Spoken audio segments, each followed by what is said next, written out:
सियालपुर गांव एक बेहद छोटा सा गांव था, जहां कुछ ही परिवार रहा करते। इस गांव में हमेशा लोगों में एकता देखी जाती थी। सभी मिलजुल कर रहना पसंद करते। एक रोज की बात है, जब गांव में अचार बेचने वाली मनोरमा अचार बना रही होती है, तभी उसके पास गांव का रामू आता है। अरे मनोरमा बहन, एक डब्बा अचार दे दो। आज तो मालिक ने पैसे नहीं दिए हैं, आपके अचार से ही काम चल जाएगा। अरे याद है ना, पिछले पैसे भी बाकी हैं अचार के, और आज के अचार का पैसा भी हो गया। मैं वैसे तो ज्यादा उधारी नहीं करती हूँ, पर हाँ, याद है मनोरमा बहन, पूरे गांव में तुम ही तो हो जो इतना अच्छा और सस्ता अचार बेचती हो, और हम जैसे गरीब लोगों का अचार पर ही गुजारा हो जाता है। इस गांव से ही नहीं बल्कि दूर दूर के गांव के लोग मेरे अचार का स्वाद लेने आते हैं। आखिर मेरे अचार में है ही इतना स्वाद। गांव की मनोरमा अचार का काम करती थी और बहुत ही स्वादिष्ट अचार बनाया करती। मनोरमा के पास आम के, नींबू के, कटहल के, गाजर के, मिर्च के हर तरह के अचार मिलते थे, और मनोरमा सब्जियों के भी अचार बनाया करती, जिन्हें लोग चटकारी लेकर खाया करते। अचार में ऐसा स्वाद था कि खाने वाला दोबारा अचार लेने जरूर आता। वहीं मनोरमा के अचार का काम भी बहुत अच्छा चल रहा था। ओहो, लगता है कुछ दिन रातों में जागकर अचार बनाने होंगे। आजकल तो अचार खुद के लिए भी नहीं बचते हैं। अरे मनोरमा भाभी, एक डिब्बी अचार दे दो। तुम्हारे हाथ का अचार पिताजी को इतना पसंद आता है कि वो तो अचार के बिना खाना ही नहीं खाते। अरे पार्वती, मेरे अचार में है ही इतना स्वाद। ये तो बस हाथों का जादू है, जो लोग मेरे बने हुए अचार की तरफ खींचे चले आते हैं। सच में मनोरमा भाभी, पूरे गांव में सिर्फ आपकी अचार की ही चर्चा होती है। वैसे कभी मुझे भी तो सिखाओ कि आप अचार बनाती कैसे हो, इतनी स्वादिष्ट अचार। हाँ पार्वती, जरूर सिखाऊंगी, लेकिन फिलहाल तो मुझे समय ही नहीं मिलता। यही सब करते हुए दिन निकल जाता है। मनोरमा के अचार की दूर दूर तक चर्चा थी, लेकिन एक रोज रामू देर शाम काम से लौटता है तो वो देखता है कि उसकी पत्नी रो रही है, और जब रामू अपनी पत्नी से उसके रोने का कारण पूछता है तो शीला कहती है, अजी क्या बताऊं, बच्चों को अचार रोटी खाने को दी थी, खाने के बाद ही उल्टियां 10 लग गई हैं। थोड़ी देर पहले ही उनके लिए दवा लेकर आई हूँ। हाथ पर पैसे भी नहीं थे, वो तो पार्वती से पैसे उधार मांगे हैं मैंने। ये क्या कह रही हो तुम? आज तक तो मनोरमा बहन के अचार से किसी को कुछ नहीं हुआ। तुम बच्चों का ध्यान रखो। मैं अभी मनोरमा बहन से पूछ कर आता हूँ कि आखिर उन्होंने अचार में ऐसा क्या डाला जो बच्चों की तबीयत खराब हो गई। इतना कहकर रामू मनोरमा के घर पहुँचता है। वहाँ पहले से 2-4 लोग और मौजूद थे, उसमें पार्वती भी होती है। अरे मनोरमा भाभी, जब ये लोग कह रहे हैं कि आपके अचार में कोई खराबी है तो आप मानती क्यों नहीं? अभी अभी मैं भी अपने पिताजी को दवाई दिलवा कर आई हूँ। आपके अचार खाने के बाद ही उन्हें उल्टियाँ शुरू हो गई थी। पार्वती बिल्कुल ठीक कह रही है, मेरे दोनों बच्चे बीमार हैं, उन्हें उल्टी दस्त लगी हुई है। अरे देखो, ऐसा है, आज तक कभी भी मेरे अचार से कोई भी शिकायत नहीं आई है, तो भला मैं कैसे मान लूं कि मेरे अचार में कोई नुस्ख है? जरूर बच्चों ने कुछ खा लिया होगा। मनोरमा भाभी, कोई एक जन अगर आपको ये कहने आता कि उनके परिवार के लोगों को आपके अचार खाने से उल्टी दस्त लग गए हैं, तो आप नहीं मानती, तो भी समझ आता। लेकिन यहाँ इतने सारे लोग आपके अचार की शिकायत लेकर आए हैं। मेरे अचार का दूर दूर तक नाम है, आज तक किसी ने शिकायत नहीं की, लेकिन अब मुझे लगने लगा है मेरे गांव के लोग ही मेरी तरक्की से चलने लगे हैं। अरे नहीं मनोरमा बहन, हम गांव के लोग तो कभी किसी से बैर नहीं रखते, ना ही कभी किसी का बुरा चाहते हैं, तो भला आपका बुरा क्यों चाहेंगे? मनोरमा भाभी, अगर ऐसा ही रहा तो हम गांव के लोग आपसे अचार लेने नहीं आया करेंगे। अरे पार्वती, धमकी किसको देती है? अगर तू मेरा अचार लेने नहीं आएगी तो मेरा क्या अचार बिकना बंद हो जाएगा? मेरे अचार का दूर दूर तक के गाँवों में नाम है। पार्वती इतना सुनने के बाद वहाँ से चली जाती है और घर जाते हुए रामू से कहती है, रामू भैया, आप अपने बच्चों का ख्याल रखिए, और जो बचा हुआ अचार है उसे फेंक दीजिए। लेकिन पार्वती, ये तो गलत है ना, मनोरमा अपनी गलती मान ही नहीं रही। आप अभी बेफिक्र होकर घर जाइए, इसका समाधान मैं निकालती हूँ। पार्वती के पिता और रामू के बच्चों के साथ साथ गांव के और भी लोगों की मनोरमा के अचार खाने के बाद अचानक तबीयत खराब हो जाती है। लेकिन मनोरमा अपने अचार की गलती ही नहीं मानती। अब देर रात पार्वती मनोरमा पर नजर रखती है। आज मैं मनोरमा भाभी का सच सबके सामने ला कर ही रहूंगी। अक्सर वो रात में ही अचार बनाती हैं। आज तो देखना पड़ेगा कि वो अचार कैसे बनाती हैं। पार्वती छुपते छुपाते मनोरमा पर नजर रखी हुई थी। मनोरमा थैला लिए खेतों की तरफ जाती है और पार्वती छुपते छुपाते उसका पीछा करती है। ओहो, सड़ी गली सब्जियों ही से ही तो मेरा अचार बनता है।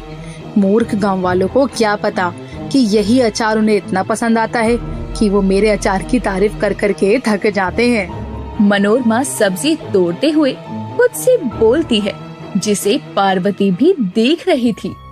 अगली सुबह की शुरुआत के साथ ही गांव में पंचायत बैठाई जाती है, जहां गांव के सभी लोग मौजूद थे। उसमें मनोरमा, रामू, शीला, पार्वती भी शामिल थे। तो सभी गांव वाले यहाँ मौजूद है।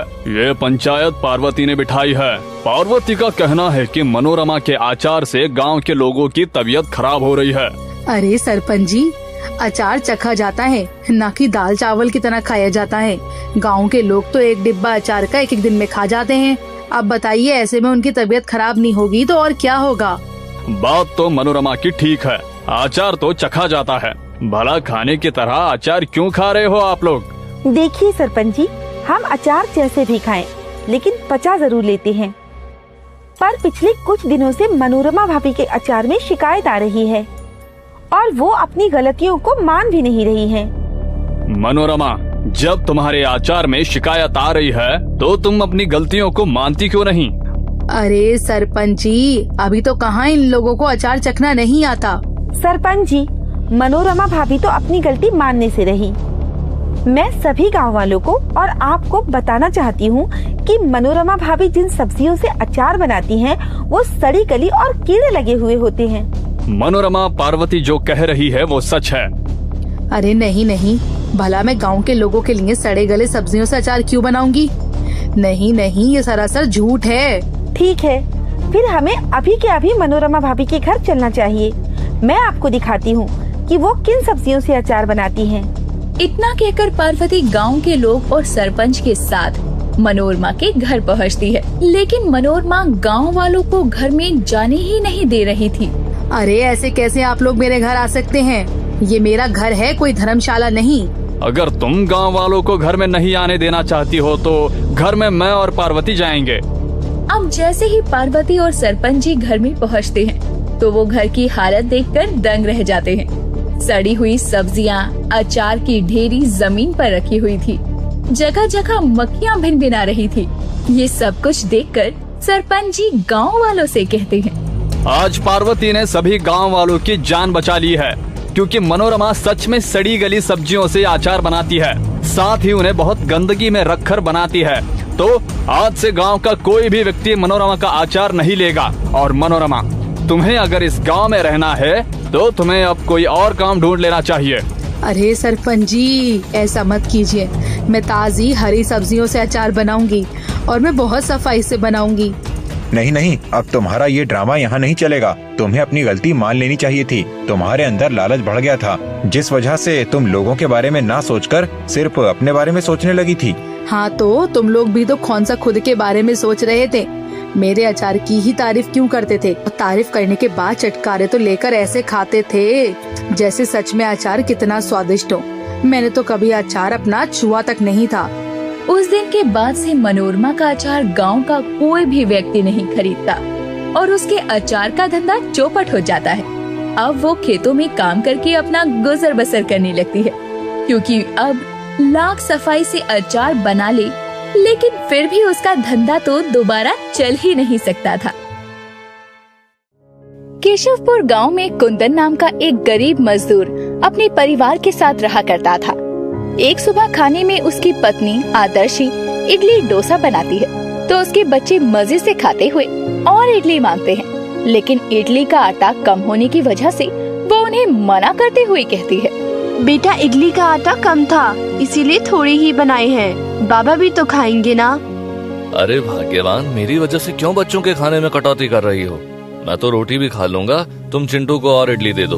वो बात ऐसी है कि घर में राशन बिल्कुल खत्म हो गया है, थोड़े चावल और उड़द की दाल रखी थी, तो उसी को पीस कर ये इडली बना दी है। लेकिन आदर्शी, अभी तो आधा महीना बचा है पगार मिलने में, तब तक घर का खर्च कैसे चलेगा? यही तो मैं भी सोच रही हूँ जी। अभी तो बच्चों की कॉपी किताबों के लिए भी पैसे चाहिए। मैं सोच रही थी कि मैं भी कुछ काम कर लेती हूँ, नहीं ज्यादा तो कुछ न कुछ तो पैसे घर में आ ही जाएंगे। ये तुम क्या कह रही हो? तुम बाहर काम करने जाओगी तो बच्चों की देखभाल कौन करेगा? नहीं, तुम कहीं नहीं जाओगी, मैं ही कुछ इंतजाम करता हूँ। कुंदन मजदूरी का काम करता था, लेकिन ज्यादा कमाई न होने के कारण उसके परिवार की जरूरतें पूरी नहीं हो पाती थी, जिसके चलते अक्सर ही घर में किसी न किसी चीज की कमी रहा करती। अगले दिन कुंदन गांव की राशन की दुकान से उधार राशन ले आता है। एक रोज अचानक ही उसके बेटे चिंटू की तबीयत खराब हो जाती है। उसे उल्टियां और दस्त हो जाते हैं, तो वो उसे गांव के अस्पताल में लेकर जाता है। चिंटू का चेकअप करने के बाद डॉक्टर उसे ग्लूकोज चढ़ा देती है। डॉक्टर साहिबा, मेरा बच्चा ठीक तो हो जाएगा ना? हाँ बिल्कुल, लेकिन उसे कुछ दिन अस्पताल में ही रहना होगा, क्योंकि लगातार उल्टी और दस्त होने के कारण उसका शरीर बहुत कमजोर हो गया है। इसीलिए उसे कुछ दिन ग्लूकोज चढ़ाना पड़ेगा। ठीक है डॉक्टर साहिबा, और कोई घबराने वाली बात तो नहीं है ना? बिल्कुल नहीं, आप बस जाकर बिल जमा कर दीजिए। इतना कहकर डॉक्टर वहाँ से चली जाती है और कुंदन अपनी जेब टटोल कर देखता है तो उसमें बस 200 रुपए होते हैं। इस तरह उसके पास अस्पताल का बिल देने के भी पैसे नहीं थे। इसीलिए कुंदन जहाँ मजदूरी करता था, वहाँ के मालिक से कुछ पैसे उधार लेता है। अपने बुरे हालातों के कारण उसके ऊपर दिन प्रतिदिन कर्जा बढ़ता जा रहा था। एक रोज आदर्शी घर की सफाई कर रही होती है, तभी उसकी पड़ोसन ललिता उसके घर आती है। आदर्शी बहन, अच्छा हुआ तुम घर पर ही हो, जरा मेरी मदद कर दो। मदद? कैसी मदद ललिता बहन? वो क्या है ना, मेरे घर पर मेहमान आ गए हैं और मेरी सास ने इडली डोसा बनाने के लिए सामान तैयार किया था, लेकिन अभी वो मंदिर गई हुई है। पता नहीं कब पूजा करके लौटेंगी, तो तुम इडली डोसा बनाने में मेरी मदद कर दो। ठीक है, मैं मदद कर देती हूँ, लेकिन शाम को मुझे अस्पताल जाना है चिंटू को लाने, तो मैं ज्यादा देर नहीं रुक पाऊंगी। हाँ हाँ, ज्यादा समय नहीं लूंगी तुम्हारा, तुम जल्दी से चलो। आदर्शी ललिता के घर उसकी मदद करने के लिए चली जाती है। उसके हाथ का बना इडली डोसा खाकर ललिता के मेहमान उसकी बहुत तारीफ करते हैं। कुछ देर में ललिता आदर्शी से कहती है, अरे वाह आदर्शी, तुम तो मेरी सास से भी ज्यादा स्वादिष्ट इडली और डोसा बनाती हो। धन्यवाद ललिता बहन, थोड़ा बहुत खाना बचा हो तो मैं ले जाऊं? वो मेरे बच्चे को इडली डोसा बहुत पसंद है। हाँ हाँ, क्यों नहीं, वैसे भी तुमने ही तो बनाया है इसे। क्या है ललिता बहन, घर की आर्थिक स्थिति कुछ ठीक नहीं चल रही है, तो बच्चों के लिए उनका मनपसंद खाना भी नहीं बना पाती। कभी कभी तो समझ में नहीं आता कि आखिर क्या करूं। कैसी बातें कर रही हो आदर्शी बहन, तुम्हारे हाथों में तो हुनर है, तो फिर इसको ही अपनी कमाई का जरिया क्यों नहीं बनाती? क्या कहना चाहती हो आप? मैं कुछ समझी नहीं। अरे उसमें समझना क्या है, तुम मेरी पड़ोसन हो, इसीलिए तुमने मेरे खाना बनाने में मदद कर दी। अगर मैं किसी और को बुलाती तो वो खाना बनाने के मोटे पैसे लेती मुझसे। तो मैं ये कहना चाहती हूँ कि तुम ये इडली डोसा बनाकर बेचती क्यों नहीं? उस वक्त तो आदर्शी ललिता की किसी भी बात का कोई जवाब नहीं देती और खाना लेकर वहाँ से चली जाती है। शाम के वक्त उसके घर पर अपने पैसे मांगने के लिए वो राशन की दुकान का लाला आता है, तो कुंदन को जल्द से जल्द पैसे लौटाने की धमकी देकर जाता है। हे भगवान, मुझे तो समझ ही नहीं आ रहा है कि मैं कैसे कर्ज चुकाऊंगा। मालिक ने भी मुझे काम से निकाल दिया है ये कहकर कि और मजदूरों की उन्हें जरूरत नहीं है। अब हम कैसे अपना खर्चा चलाएंगे? पता नहीं अब हमारा क्या होगा। सुनिए जी, अब हम ऐसे हाथ पर हाथ रखकर नहीं बैठ सकते। हम इडली डोसा बनाकर बेचना शुरू करते हैं। आदर्शी ललिता की बताई सारी बात कुंदन को समझाती है, जिसके बाद दोनों पति पत्नी थोड़े बहुत पैसे जो भी उनके पास थे उससे एक इडली डोसे का ठेला लगाते हैं। अगले दिन गांव के बाजार में जाकर बेचना शुरू कर देते हैं। इडली सांबर गर्मा गर्म मसाला डोसा खाओ, आओ आओ आओ इडली डोसा खाओ। ये कौन नया ठेला लेकर आ गया बाजार में? अरे कोई भी हो जी, हमें क्या फर्क पड़ता है, तुम अपनी दुकान पर ध्यान दो। रसिक और वंदना बाजार में ही सांभर चावल बेचा करते थे। इधर अब कुंदन और आदर्शी आवाज लगाकर ग्राहकों को बुलाते हैं। तभी एक आदमी उनके ठेले पर आकर डोसा खाता है और उसे डोसा बहुत स्वादिष्ट लगता है, तो वो उनके बनाए इडली डोसे की बहुत तारीफ करता है। हम गरीब के इडली डोसे खाने के लिए आपका शुक्रिया भाई साहब, फिर जरूर आइएगा। चलिए, कम से कम लोगों ने हमारे ठेले पर आना तो शुरू किया। हाँ दर्शी, ऐसे ही थोड़े थोड़े ग्राहक आते रहेंगे तो कुछ तो कमाई हो ही जाएगी हमारी। दोनों बातें कर रहे होते हैं, तभी उनके ठेले पर कुछ और ग्राहक आते हैं। अब बीतते दिनों के साथ दोनों पति पत्नी मेहनत करते हुए रोज इडली डोसा बनाकर बाजार में बेचा करते। धीरे धीरे उनके ठेले पर डोसा खाने के लिए लोगों की संख्या बढ़ती जाती है, जिससे कि उनकी थोड़ी बहुत कमाई होने लगती है।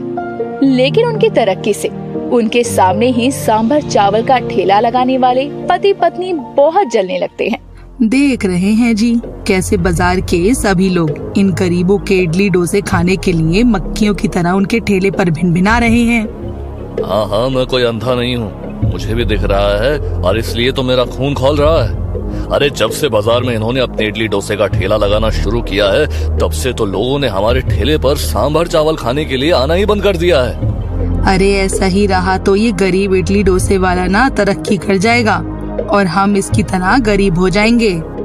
सही कह रही हो भाग्यवान, कुछ तो ऐसा करना पड़ेगा कि लोग इसके ठेले पर आना बंद ही कर दें। जलन के चलते दोनों अब कुंदन और आदर्शी के इडली डोसे के ठेले को नुकसान पहुंचाने की सोचते हैं। एक रोज वंदना उनके ठेले पर जाकर कहती है, अरे जरा मुझे भी एक प्लेट डोसा खाने को मिलेगा क्या? बहुत लोग आते हैं ना तुम्हारे ठेले पर इडली डोसा खाने, तो आज मेरा भी मन कर रहा है।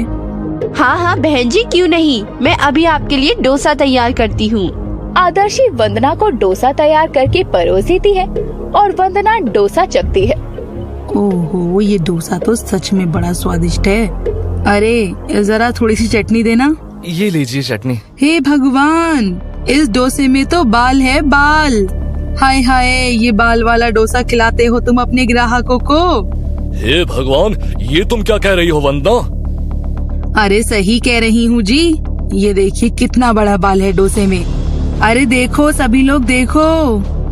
वंदना के चिल्लाने पर वहाँ सभी लोगों की भीड़ लग जाती है, तो वहीं कुंदन और आदर्शी बहुत हैरान हो जाते हैं। देखिए बहन जी, गलती से बाल उसमें पड़ गया होगा, वरना हम तो बहुत साफ सफाई से लोगों को खाना परोसते हैं। वो तो दिख ही रहा है बहन। अरे मैं तो ऐसे खाने की तरफ पलट कर भी ना देखूं। अरे सच में इससे अच्छे तो हमारा सांभर चावल है, स्वादिष्ट और बिना बाल वाले। इतना कहकर वंदना थाली वहीं जमीन पर फेंक कर चली जाती है। बाजार में आते जाते लोग उन्हें घूर घूर कर देखने लगते हैं। इस घटना के बाद से उनके ठेले पर लोग कम आने लगते हैं। ये देखकर रसिक और वंदना को बहुत सुकून मिलता है। लेकिन इस बात से कुंदन और आदर्शी हार नहीं मानते। एक रोज हमेशा की तरह बाजार में वो अपना इडली डोसे का ठेला लगाकर बेच रहे थे, साथ ही लोगों को आवाज देकर बुला रहे थे, इडली सांभर गर्मा गर्म मसाला डोसा खाओ, आओ आओ आओ, इडली डोसा खाओ। आइए बहन जी, बोलिए क्या खाएंगी आप, इडली या गर्मा गर्म डोसा? क्योंकि लोगों को उनके बनाए इडली डोसे का स्वाद बहुत पसंद था, इसीलिए एक बार फिर उनके ठेले पर लोग इडली डोसा खाने आने लगते हैं, जिससे गुस्से में आकर एक रोज वंदना मरा हुआ चूहा एक थैली में लेती है। अरे डोसे में बाल डालना तो ज्यादा असरदार नहीं रहा, लेकिन अब ये मरा चूहा जब इनके ठेले पर मिलेगा ना, तो ना चाहते हुए भी इनका बाजार में ठेला लगाना तो मुश्किल हो जाएगा। उनकी ये बातें बाजार में आई ललिता भी सुन लेती है। वंदना ये बोल रही थी कि तभी वो थैली फटती है और वो मरा हुआ चूहा उसके बनाए सांभर में ही गिर पड़ता है। दोनों पति पत्नी हैरान रह जाते हैं। ए भगवान, ये क्या किया, सारा सांभर बर्बाद कर दिया तुमने। अजी मैंने क्या किया, ये पन्नी तो खुद ही फट गई थी। अब तुम दोनों किसी दूसरे का बुरा सोचोगे तो उसका अंजाम भी तो बुरा ही होगा ना। उस बेचारी गरीब इडली डोसा बेचने वाली का नुकसान करने चले थे और अब तुम्हारा ही नुकसान हो गया। ललिता वहाँ से कुंदन और आदर्शी के ठेले पर जाती है और उन्हें सारी बात बताती है। दोनों हैरान रह जाते हैं, लेकिन वो रसिक और वंदना को कुछ नहीं कहते, क्योंकि उनके किए के कारण उनका खुद का नुकसान जो हो चुका था। जिसके बाद से दोनों पति पत्नी ईमानदारी से अपने ठेले पर इडली डोसा बेचकर अपना गुजारा करते हैं। मोरल दोस्तों, इसीलिए कहते हैं कि जलन की भावना रखने और दूसरों का बुरा चाहने पर आपके साथ ही बुरा हो जाता है। इसीलिए हमें कभी भी किसी के साथ कोई भी बुरा नहीं करना चाहिए।